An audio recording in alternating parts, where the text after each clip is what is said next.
ओम श्री साईनाथाय नमः। बाबा की कृपा से हम अध्याय 42 में आ गए हैं। यदि आप मेरा चैनल पहली बार सुन रहे हैं तो प्लीज़ सब्सक्राइब करें और कमेंट करके बताएं कि आपको मेरा पारायण कैसा लगा। ओम साई राम। ओम साई राम। अध्याय 42 महासमाधि की ओर। भविष्य की आगाही। रामचंद्र दादा पाटिल और तात्या कोते पाटिल की मृत्यु टालना। लक्ष्मीबाई शिंदे को दान। अंतिम क्षण। बाबा ने किस प्रकार समाधि ली इसका वर्णन इस अध्याय में किया गया है। प्रस्तावना। गत अध्यायों की कथाओं से यह स्पष्ट प्रतीत होता है कि गुरु कृपा की केवल एक किरण ही भवसागर के भय से सदा के लिए मुक्त कर देती है तथा मोक्ष का पथ सुगम करके दुख को सुख में परिवर्तित कर देती है। यदि सद्गुरु के मोह विनाशक पूजनीय चरणों का सदैव स्मरण करते रहेंगे तो तुम्हारे समस्त कष्टों और भव सागर के दुखों का अंत होकर जन्म मृत्यु के चक्र से छुटकारा हो जाएगा। इसीलिए जो अपने कल्याणार्थ चिंतित हों उन्हें साईं समर्थ के अलौकिक मधुर लीलामृत का पान करना चाहिए। ऐसा करने से उनकी मति शुद्ध हो जाएगी। प्रारंभ में डॉक्टर पंडित का पूजन तथा किस प्रकार उन्होंने बाबा को त्रिपुंड लगाया इसका उल्लेख मूल ग्रंथ में किया गया है। इस प्रसंग का वर्णन 11वें अध्याय में किया जा चुका है, इसीलिए यहाँ उसको दोहराना उचित नहीं है। भविष्य की आगाही। पाठकों, आपने अभी तक केवल बाबा के जीवन काल की ही कथाएं सुनी हैं। अब आप ध्यानपूर्वक बाबा के निर्वाण काल का वर्णन सुनिए। 28 सितंबर सन 1918 को बाबा को साधारण सा ज्वर आया। यह ज्वर 2-3 दिन तक रहा।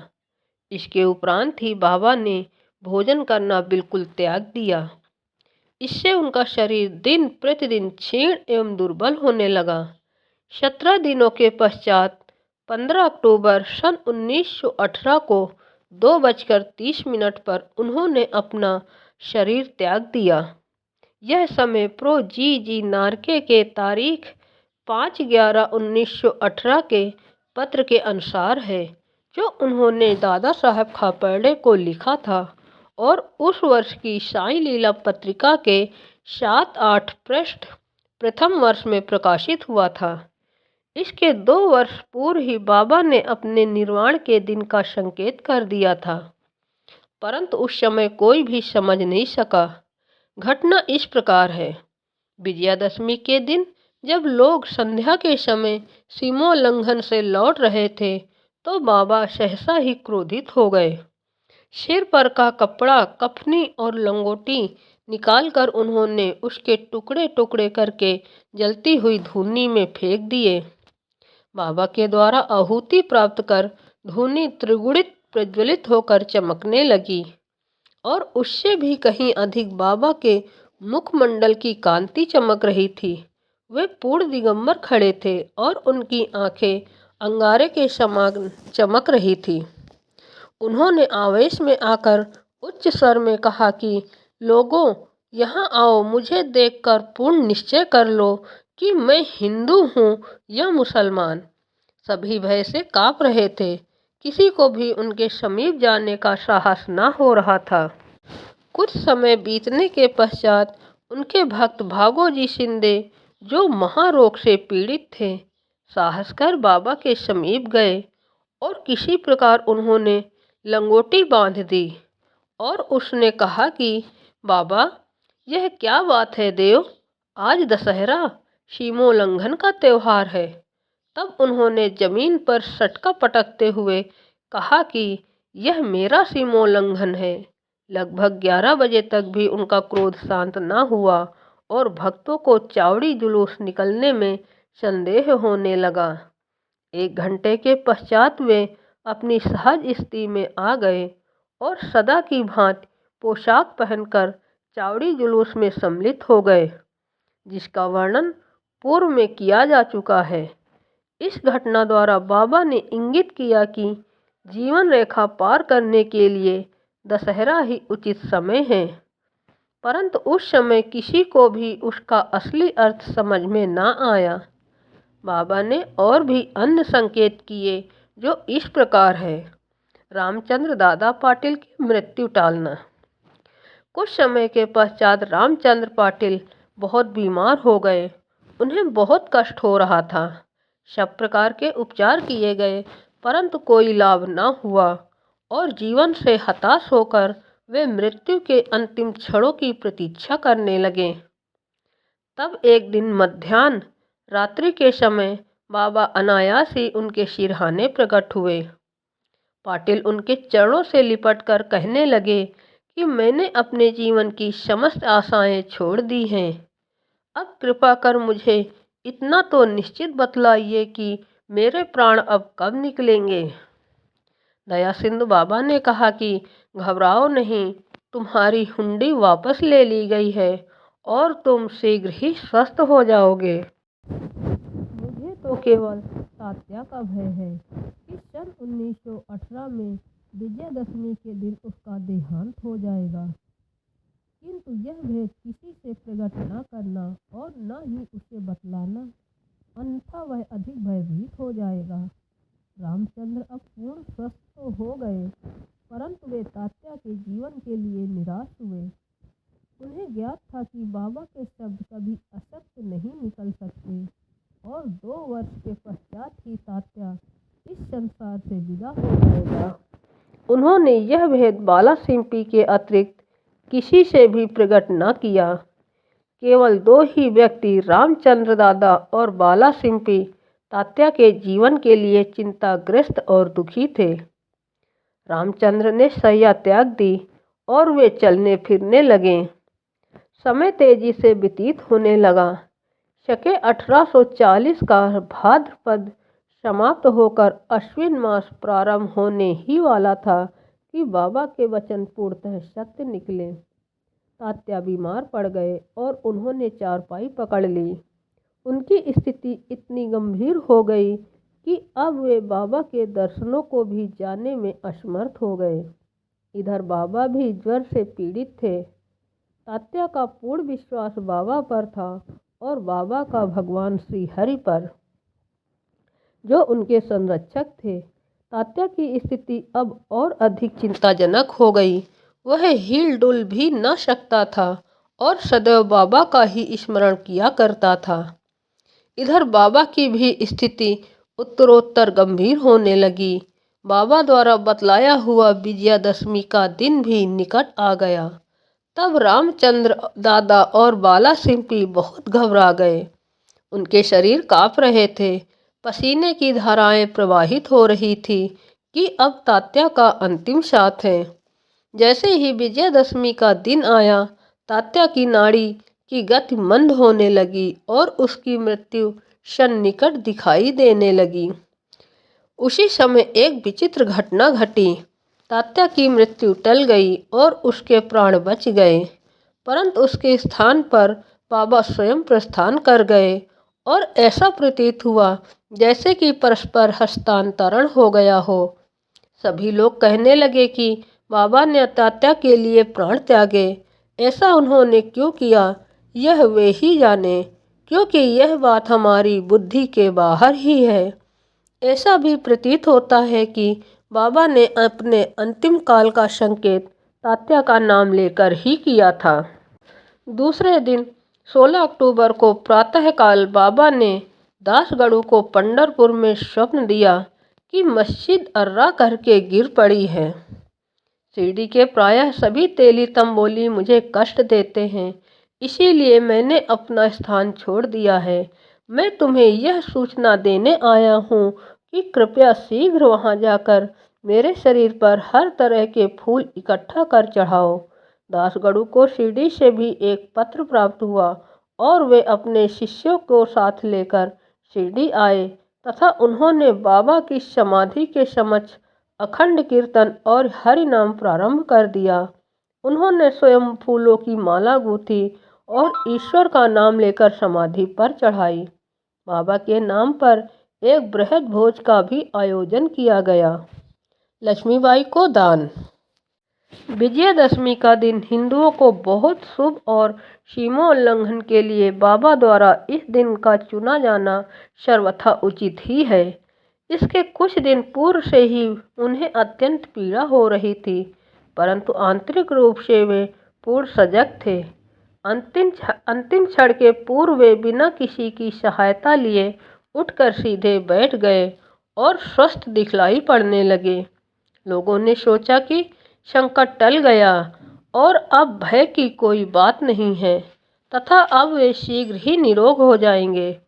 परंतु वे तो जानते थे कि अब मैं शीघ्र ही विदा लेने वाला हूँ और इसीलिए उन्होंने लक्ष्मीबाई शिंदे को कुछ दान देने की इच्छा प्रकट की।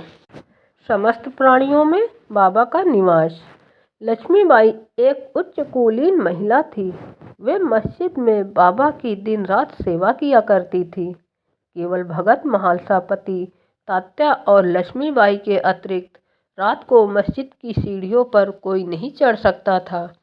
एक बार संध्या समय जब बाबा तात्या के साथ मस्जिद में बैठे हुए थे, तभी लक्ष्मीबाई ने आकर उन्हें नमस्कार किया। तब बाबा कहने लगे कि अरे लक्ष्मी, मैं अत्यंत भूखा हूँ। वे यह कहकर लौट पड़ी कि बाबा थोड़ी देर ठहरो, मैं अभी आपके लिए रोटी लेकर आती हूँ। उन्होंने रोटी और साग लाकर बाबा के सामने रख दिया, जो उन्होंने एक भूखे कुत्ते को दे दिया। तब लक्ष्मीबाई कहने लगी कि बाबा यह क्या, मैं तो शीघ्र गई और अपने हाथ से आपके लिए रोटी बना लाई। आपने एक ग्रास भी ग्रहण किए बिना उसे कुत्ते के सामने डाल दिया। तब आपने व्यर्थ ही मुझे कष्ट क्यों दिया? बाबा ने उत्तर दिया कि व्यर्थ दुख ना करो, कुत्ते की भूख शांत करना मुझे तृप्त करने के बराबर ही है। कुत्ते की भी तो आत्मा है। प्राणी भले ही भिन्न भिन्न आकृति प्रकृति के हों, उनमें कोई बोल सकते हैं और कोई मूक है, परंतु भूख सबकी एक सदृश ही है। इसे तुम सत्य जानो कि जो भूखों को भोजन कराता है वह यथार्थ में मुझे ही भोजन कराता है। यह एक अकाट्य सत्य है। इस साधारण सी घटना के द्वारा बाबा ने एक महान आध्यात्मिक सत्य की शिक्षा प्रदान की कि बिना किसी की भावनाओं को कष्ट पहुँचाए किस प्रकार उसे नित्य व्यवहार में लाया जा सकता है। इसके पश्चात ही लक्ष्मीबाई उन्हें नित्य ही प्रेम और भक्तिपूर्वक दूध रोटी व अन्य भोजन देने लगी, जिसे वे स्वीकार कर बड़े चाव से खाते थे। वे उसमें से कुछ खाकर शेष लक्ष्मीबाई के द्वारा ही राधा कृष्ण माई के पास भेज दिया करते थे। इस उच्छिष्ट अन्न को वे प्रसाद स्वरूप समझकर प्रेमपूर्वक पाती थी। इस रोटी की कथा को अश्वत्थ नहीं समझना चाहिए। इससे सिद्ध होता है कि सभी प्राणियों में बाबा का निवास है, जो सर्वव्यापी जन्म मृत्यु से परे और अमर है। बाबा ने लक्ष्मीबाई की सेवाओं को सदैव स्मरण रखा। बाबा उनको भुला भी कैसे सकते थे। देह त्याग के बिल्कुल पूर्व बाबा ने अपनी जेब में हाथ डाला और पहले उन्होंने लक्ष्मी को 5 रुपए और बाद में 4 रुपए, इस प्रकार कुल 9 रुपए दिए। यह 9 की संख्या इस पुस्तक के अध्याय 21 में वर्णित 9 विधा भक्ति की द्योतक है, अथवा यह सीमोल्लंघन के समय दी जाने वाली दक्षिणा भी हो सकती है। लक्ष्मीबाई एक सुसंपन्न महिला थी, अतएव उन्हें रुपयों की कोई आवश्यकता नहीं थी।